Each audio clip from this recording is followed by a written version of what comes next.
नमस्कार मंडळी, शुभांगी रेसिपीज आणि बरंच काही चॅनलमध्ये आज आपण इथे झणझणीत, चमचमीत आणि अतिशय चविष्ट अशी कांदा लसूण न वापरता गवारीची इथे ब्राह्मणी पद्धतीने भाजी केलेली आहे। अतिशय चविष्ट अशी ही भाजी होते। आपण याच्यात कांदा लसूण वापरला नाही तरी सुद्धा ही भाजी चवीला अप्रतिम अशी लागते। कुठल्याही नैवेद्याच्या ताटासाठी म्हणा किंवा पितृपक्षात करणार असाल तरी ही भाजी केली जाते। त्यासाठी सगळ्यात अगोदर इथे गवारी घेतलेली आहेत। गवारी पहिल्यांदा मी स्वच्छ निवडून घेतलेली आहेत। या प्रकारे मोठे मोठे याचे तुकडे करून घेतलेले आहेत आणि पाण्याने स्वच्छ 2 ते 3 वेळा धुवून निथळून घेतलेली आहे। त्यानंतर इथे एका वाटीमध्ये मी 1 चमचा जिरे घेतलेत, 1 चमचा इथे धणे घेतलेत, 1 चमचा पांढरे तीळ घेतलेले आहेत। तिन्ही जिन्नस आणि याच्यामध्ये एक मी इथे दालचिनी घेतलेली आहे।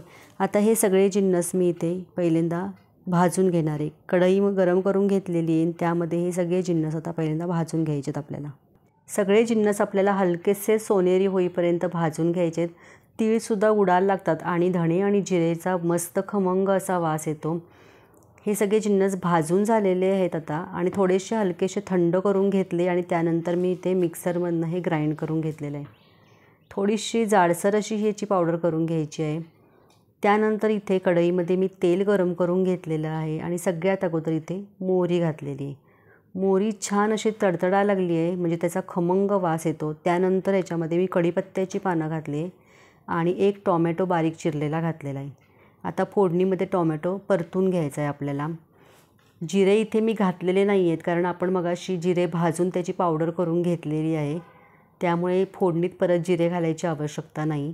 त्यानंतर ह्याच्यामध्ये 1 पाव चमचा होईल एवढा हिंग घातला आहे आणि 1 अर्धा चमचा होईल एवढी हळद घालायची आणि आपण जे भाजून पावडर करून घेतलेली आहे धणे, जिरे आणि पांढरे तिळाची, दालचिनीची, ती सगळी ह्याच्यामध्ये घालायची आणि चांगली फोडणीमध्ये परतवून घ्यायची।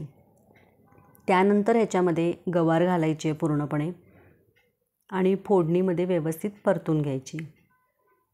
तुम्हाला एक आठवण करून देते, तुम्हाला जर माझे हे रेसिपीचे व्हिडिओ आवडत असतील तर एक लाईक नक्की करा, शेअर करा जास्तीत जास्त आणि नवीन असाल चॅनलवरती सबस्क्राईब केलं नसेल तर नक्की सबस्क्राईब करा। त्यानंतर आता या गवारीच्या भाजीमध्ये चवीनुसार मीठ घालायचं आहे। मीठ आत्ता घातल्यामुळे काय होतं की गवारीला पाणी सुटतं आणि त्या पाण्यावरतीच ही गवार चांगली शिजते आपली, कारण आता आपण ह्याच्यावरती झाकण ठेवणार आहे। झाकण ठेवून एक 5 मिनटं वाफ येऊ द्यायची।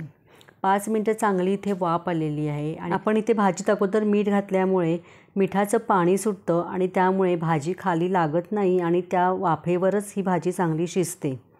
आता ह्याच्यामध्ये आपण इतर सगळे जिन्नस घालायचे आहेत। 1 चमचा मी इथं बेडगी मिरचीचं तिखट घातलं आहे, 1 चमचा आपलं साधं तिखटवालं तिखट घातलं आहे, 1 मोठा चमचा इथे गोडा मसाला घातलेला आहे आणि 3 चमचे इथे मी भाजलेल्या शेंगदाण्याचा कूट घातलेला आहे आणि 1-2 चमचे इथे मी डेसिकेटेड कोकोनट घातलेलं आहे। तुम्ही इथं ओलं खोबरंसुद्धा घालू शकता। माझ्याकडे आत्ता ओलं खोबरं नव्हतं म्हणून मी इथं डेसिकेटेड कोकोनट वापरलेलं आहे। सगळं इथे मिक्स करून घ्यायचं आहे व्यवस्थितपणे। ह्या गवारीच्या भाजीत आपण कांदा लसूण अजिबात वापरलेला नाही आहे, पण ही भाजी चवीला अप्रतिम अगदी होते। त्यानंतर चवीनुसार याच्यामध्ये गूळ घातलेला आहे। तुम्हाला गूळ आवडत नसेल तर तुम्ही स्किप करू शकता। पुन्हा व्यवस्थित मिक्स करून घ्यायचं आणि एक अर्धा ग्लास मी याच्यामध्ये पाणी घातलेलं आहे। तुम्हाला किती पातळ भाजी हवी आहे किंवा रस नको असेल तर तुम्ही अशी कोरडीसुद्धा ती शिजवून घेऊ शकता। मला थोडासा रस हवा होता म्हणून मी इथे थोडं पाणी याच्यामध्ये ॲड केलेलं आहे। पुन्हा याच्यावरती झाकण ठेवायचं आणि 2 ते 3 मिनटं चांगली वाफ येऊ द्यायची, शिजू द्यायची भाजी। 2 ते 3 मिनटं ही भाजी आता शिजलेली आहे। पुन्हा झाकण ठेवल्यामुळे ह्या भाजीमध्ये आपण जे मीठ, गूळ, तिखट, मीठ जे घातलेलं असतं ना ते गवारीमध्ये व्यवस्थित मुरतं अगदी आणि भाजी चवीला छान होते। आता आपण चेक करूया, मस्त गवार मऊसूत अशी शिजलेली आहे।